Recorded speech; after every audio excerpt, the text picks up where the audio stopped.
Eles vão olhar o pai e a mãe discutindo sobre algo e vão ver que calmamente, tranquilamente, equilibradamente, eles vão entrar num consenso.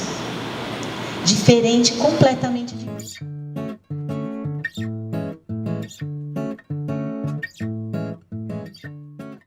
Então a gente realmente está colocando uma pessoa no mundo. Então às vezes a gente está muito apegado nas nossas dificuldades e tal, e a gente esquece, né, que tem um serzinho ali que está aprendendo coisas, né? O HD dele está registrando informações, ele está aprendendo um mapa de mundo, e ele vai construir a partir dessas experiências.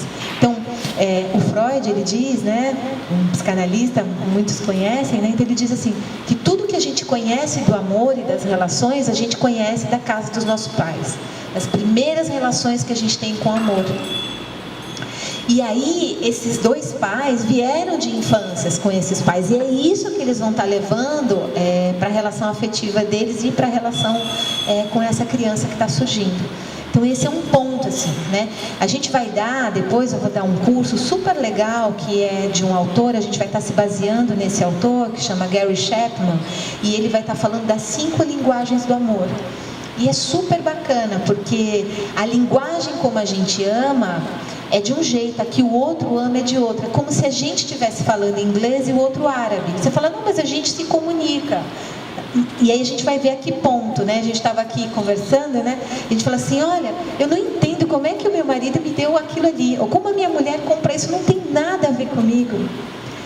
É porque ela gosta de coisas a partir desse mundo primário, das experiências dela, daquilo que é interesse, que é valorado e tudo mais, né? E o homem do mesmo jeito. Às vezes tem homens que gostam de velocidade, que gostam de carro, que gostam... Ou às vezes tem homens que são muito femininos. Femininos no aspecto muito do cuidado, de ampliar isso, do acolhimento, sabe? Então a gente precisa olhar para isso. Como é que é a construção desse nosso companheiro? Porque é essa construção, que não é um jeito inflexível, é essa construção que vai gerar crescimento nessa relação. Quando eu entendo que o outro, embora sendo diferente, vai construir no meu mindset. Eu vou crescer. Então, relacionamento, casamento é crescimento. E é isso que a gente entrega para os nossos filhos. Quando a gente tem filhos para sanar uma necessidade social, para participar de eventos sociais, né, a gente sai totalmente do mindset do relacionamento de crescimento. Porque daí deixa de ser interessante aquela relação para eu dar conta de um outro externo. E isso para o casamento é muito prejudicial, porque aí eu vou ficar dando conta. Né? Eu deixo de olhar para a minha estrutura daquilo que está construindo, né, ali dentro, para olhar o que está sendo dito lá fora. Então, isso significa que pediatra, escolha de pediatra, a gente vai escolher isso junto, né? A gente precisa escolher isso junto. É claro que às vezes a gente vem, né, com umas indicações, olha, uma amiga, um amigo e tal, mas é muito importante a gente trocar isso com o nosso parceiro. Mesmo que ele diga assim, ó, não, mas eu não entendo disso, não, mas eu te explico, isso é importante. Né? A gente está falando da saúde do nosso filho, da nossa filha, desse ser que está chegando. E é nessa estrutura que a gente vai incluindo. É claro que a gente não vai criar um comprometimento extremamente crítico em relação a isso, né? Muito invasivo, né? de muita cobrança. Mas é muito importante que a gente consiga incluir isso em todas as coisas que a gente vai fazer com o filho. E entender que às vezes o pai, né, ou a mãe, ela pode ir até um certo ponto. Né? Mas aquele ponto que ela foi é o que ela pode dar. E isso é muito importante. A gente não pode, porque o outro não tem jeito, a gente acha na nossa mente, porque o outro não tem jeito, porque ele não tem cuidado, porque isso, que ele não quer. Muitas das vezes, é muito comum, inclusive nas estruturas, que a mãe ela toma todas as funções e ela começa a delegar. Que ele pode, que não pode. Às vezes, na clínica, eu percebo muito isso. Às vezes, os pais, eles querem contribuir, mas nunca é bom o suficiente para aquela mãe. Não, mas não pega desse jeito. Não é na hora. Não é esse pano, é esse aqui. Não, já disse para você que a fralda não é assim. Aí eles vão ficando desgastados. Eles não vão fazer mais, tudo que eu faço está errado. Né? Então a gente tem que olhar, porque ali é crescimento, não tem alguém que sabe mais. A gente não nasce pai e mãe, a gente se desenvolve, a gente aprende a ser pai e ser mãe sendo. Olha que coisa bonita.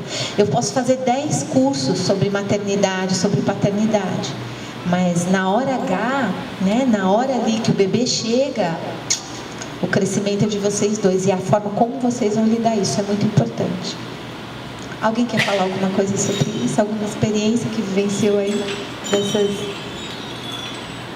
alguns embates aí? Sabrina, teve algum embate aí? Escolha do nome. Teve, Nina? Escolha? Teve algum embate? Teve. Todos os nomes que eu queria, ele não aceitava. Todos os nomes que ela queria, ele não aceitava. Os que ele queria, eu não aceitava. E aí a barriga crescendo. E não tinha nome? Não tinha nome, e até que quando a gente foi dormir, começamos a olhar aquela lista de nomes. E quando chegou no T, não é possível, né? Acabou o alfabeto. E aí a gente gostou de tomar. Aí ficou Tomás. O segundo homem, né? O primeiro a gente já tinha o nome. O segundo é que foi mais difícil, e aí pronto. Estamos os dois e foi o único nome que a gente entrou num consenso. E isso chegou a ser estressante ou não? Deu para levar numa boa? Deu para levar, que bom. É isso, é interessante isso, né? Fala, Sabrina.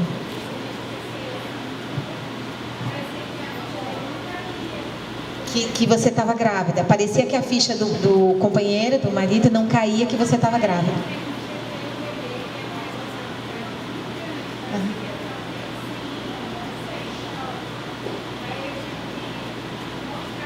Da real. Tipo, oi, acorda.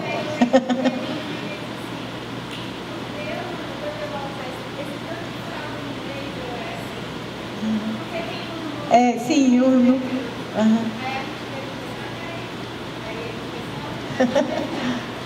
É legal, né? Ela está dizendo assim, né, para quem não ouviu, que está distante, que o esposo, ela via que a ficha não estava caindo. Aí um belo dia ela comprou, fazendo aquele estoque de fraldas, né, que a gente faz e tudo. Aí naquele estoque de fraldas ele olhou e falou assim: mas escuta, essa criança tão pequena vai usar esse tanto aqui de fraldas? Aí ela viu que naquele momento ela sim, isso e mais ainda está pouco, né? Ainda está pouco, né? E daí ele caiu a ficha de que a coisa ia mudar, né? Você está com quantos meses? 32 semanas. Já está pertinho. Aí dizem, né, que claro que existem pais e pais. Sim. Mas a mulher já começa a sentir toda a transformação na vida dela desde o momento que ela engravida. Sim. Muda tudo. Sim. Sim. É uma doação, assim, 100%. O homem não. Alguns homens. Sim, sim. Porque não está acontecendo ali diretamente com ele. Sim. Né? Ele não está sentindo todas aquelas coisas. Né? Aí dizem que o pai só nasce quando o filho nasce. E, principalmente quando o bebê começa a interagir mais com o pai. Né? Mas claro que existem pais que já dão ali até o primeiro banho. O meu marido não foi assim. Ele tinha medo até de pegar. Quando era muito novinho, pequenininho, ele não queria nem segurar, que ele tinha medo. Olha que interessante. Interessante, né? A Carol está dizendo, vai construindo isso, porque tem a ver com o mindset dele, essa coisa de não ser tão ativo, né? Nesse cuidado, tem a ver com a educação dele, né? Isso é bem interessante, a gente olhar como foi para não julgar, e eu acho que ela conseguiu fazer isso bem. Mas o que ela está dizendo é super interessante e importante isso. Acontece muita coisa no corpo da mulher palpável, né? Mas acontece muita coisa no simbólico do homem, porque ali ele tem um excesso. Muitos dos homens, pode ser também, viu, Sabrina, um mecanismo de defesa em relação a isso. Não vou olhar para isso agora, meio que inconsciente mesmo. Mas acontece muita coisa no simbólico do masculino, né? A chegada de um bebê, embora isso parece, né, que esteja acontecendo muito no corpo da mulher, porque realmente a gente sente isso fortemente, tanto de peso, enjoos, né? Tem mulheres que têm enjoos até o 9º mês de gravidez, né? Em vez de engordar, emagrece, né? Em vez de ganhar peso, emagrece, fica aquele bebê sofre muito com isso, né? As inseguranças, né? A oscilação hormonal, né? Tantas coisas acontecem na vida da mulher, mas no simbólico do homem também. Então ele também, no mundo interno dele, de responsabilidades, de cobrança, do que vai vir depois, né? Isso tudo também é importante a gente olhar. Tem algumas coisas assim que a gente precisa, tem alguns conflitos iniciais na chegada do bebê, né? Eu fui linkando aqui para a gente estar falando, né? Uma das coisas importantes é limites e regras. a gente saber qual é o nosso limite pessoal, porque existe uma palavra que chama exaustão. E o bebê, tem bebês que são mais tranquilos e tem outros bebês que são mais agitados. Na minha prática clínica e na minha experiência de vida, eu tenho 4 filhos, eu tive 4 filhos, eu perdi um, faleceu, mas eu tenho 3 filhos. Na minha experiência, eu sinto que os filhos de primeira viagem, eles demandam um pouco mais de energia da gente, assim, porque tem uma insegurança nossa em relação àquele projeto que tem que dar certo e tal. E aí eles têm um pouquinho mais de dificuldade, isso não é uma regra, mas isso é o que eu tenho visto, que quando a mãe está mais tranquila, mais segura, ela já olha para aquilo com mais naturalidade, os bebês dormem melhor, eles se alimentam melhor, eles têm uma qualidade de sono melhor, porque tem a ver com essa relação, com essa dia de mamãe e bebê.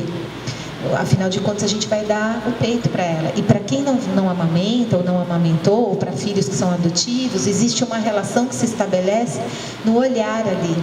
E aquele olhar, às vezes, é um olhar de medo. Às vezes, quando a gente olha para a criança, a gente olha com medo. O medo de morrer, porque é muito vulnerável, é muito frágil, é pequenininho, né? A gente está falando de um serzinho ali com 3 quilos, 4 quilos, 5 quilos, mas é muito pequenininho, com toda uma estrutura de coração, cérebro, intestino, respiração. Então aquilo ali tem um senso de responsabilidade muito grande. Tudo bem.